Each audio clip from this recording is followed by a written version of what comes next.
You've all worked with each other, haven't you? You three in your time. We have in our very long times. Yeah. What did we work on, Rebecca? What have we worked on, Bob? It's all been so memorable. Sketches together. We've just been in rooms together. Yeah, we have. Have you got any dad advice? My dad always liked to say, treat... What about you? Oh, for me... Yeah, have you got any you give to your kids? Bob, you got any? Yeah, look, I'll keep your dad warm, keep him fed. they're the basics, aren't they? Doesn't get better than that. We're on point with ballet dancer Brandon Lawrence. He could put a camera on the top of his leg and look over next door's fence. And it wouldn't feel criminal, really. Might look criminal, though. Yes, it wouldn't. At the age of 15, you decided you were going to wear a cape. Yes, yeah. It was a rare moment of me attempting to stand out from the crowd, which is generally something I avoid at all costs. But I don't know what I was thinking. I also don't know where on earth I found a cape, because they're not, they really were not fashionable at all. No, what colour was it? It was brown. A brown cape? It was a long, brown, heavy, felted cape. I like the idea of that. Really? Do you? Do you, though? A bit that sort of feel, What's yeah? that? Obi-Wan Kenobi? A Is that his name? Or did I say something a bit rude there? If you say it quick enough.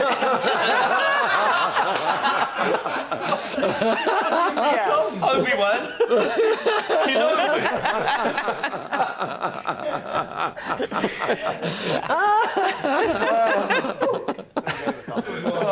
Father's Day.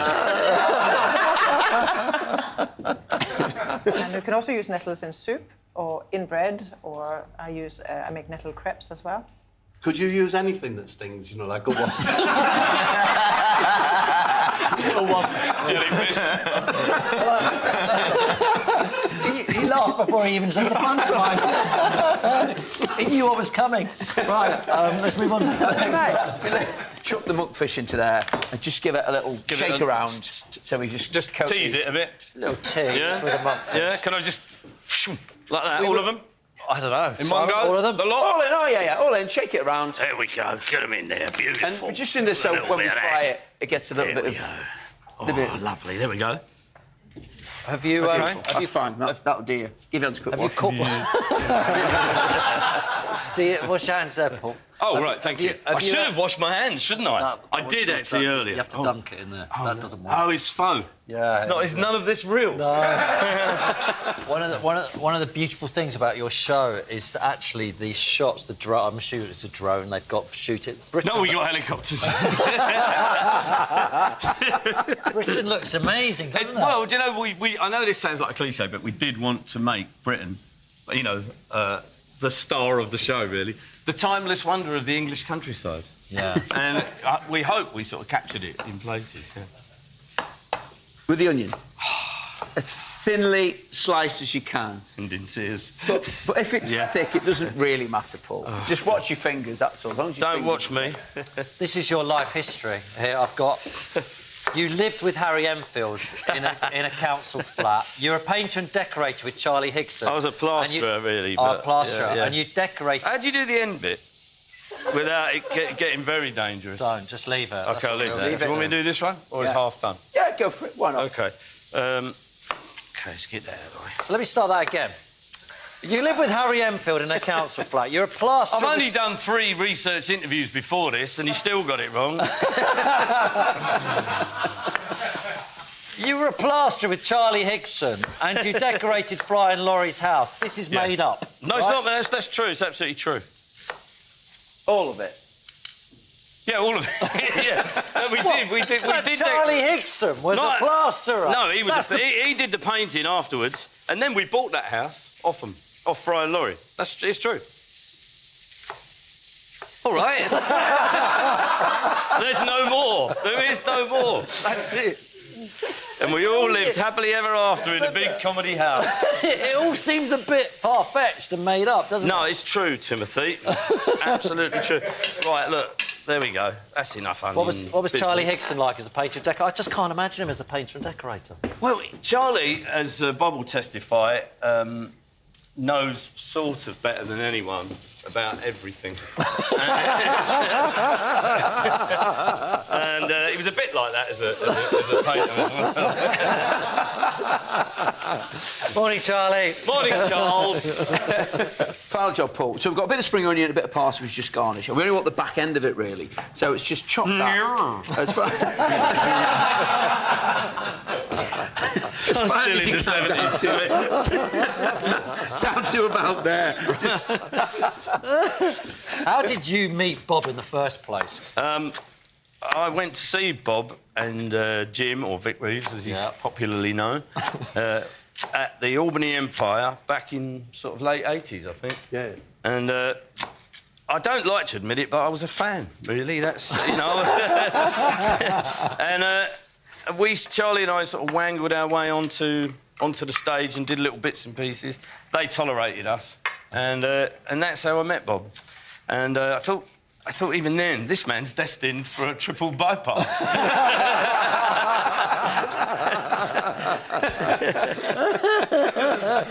Some loaves of bread have more than 1% alcohol in them. 0.5% is really negligible. Fermenty things in general have a bit of a natural alcohol content. So. And all of them just eating a couple of slices of toast. I'm an elite athlete, but this isn't doing it for me, I'm afraid. It lacks a bit of something. Oh. It's quite sweet, isn't it? Yeah. Jason, do you like it? I found it a bit bitter. A little Bitter? salty. It's hoppy, isn't it? Yeah. It's a wheat I beer. like it. Simon likes it. Hoppy wheat beer. It is so good. Bob, you're an elite brewer, is what you are, not an elite athlete. You've brewed some beer, haven't you? But I've only ever gone down to about 4.8%. Right. So it's still beer. It's true, though. He does. You knock it out, don't you? Yeah, I knock it out. Knock it out for you. Commercially, or...? But one of me brews, Kiss the Alderman, I sold 1,000 litres of it to one bloke, one big bottle. One Alderman. How is thank you. heart-healthy food going for you? Well, I try my best, but I mean, you can eat anything you want, but it depends on how long you want your bypass to last, kind of thing. So yeah, me and Paul went for suet, steak and kidney suet pudding. Steak and kidney suet is probably the least heart-healthy food anyone could possibly have ever. But we did it, didn't we? Yeah, but didn't you said you felt like you'd eaten a duvet? Oh, you feel like you've eaten a duvet after. Yeah. Can you watch Bob with the knives, by the way? Just make sure, just watch him with the knives. I have a reputation. I steal a bit of cutlery every time I come here. I'm not going to today. Yeah, we know. I know you know. Yes. 3 knives. No, I think... Last was it 5? I don't think I've got 5. Oh, I have got 5 items. Yeah. Yeah. I'm very proud of that. Why are you stealing them? I don't know. It's a weird thing, isn't it? I remember, I don't want to go into it, but when I was a solicitor, if you had the money, you could get a psychiatrist if you're a shoplifter, if you had the money to pay for them. I shouldn't really go into it. It's not really suitable for... but there is a psychological excuse available for shoplifting. Bob, I mentioned to you the other day that I was slightly falling out of love with football. But the World Cup has just been brilliant, hasn't it? It's been his catchphrase. Yeah, brilliant! Paul, was that brilliant character? Was that meant to be me? You know, that accent? No, I've often wondered. Sorry to put you on the spot. I don't think so, Bob. No. No? Just sort of, non-specific northerner. Yeah? Yeah. OK. What did you think when you first met him? When I first met Paul, yeah, I thought he were really left-wing.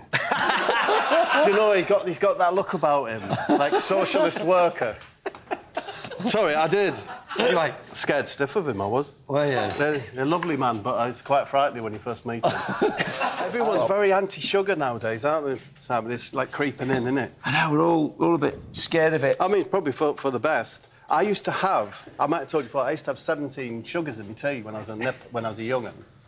Promise you. I was going to say as a joke earlier, he has 18 sugars in his tea. Yeah. Well, no, that's the queer thing, Paul, because if I used to put 18 in, it was too sweet for me. No, honestly.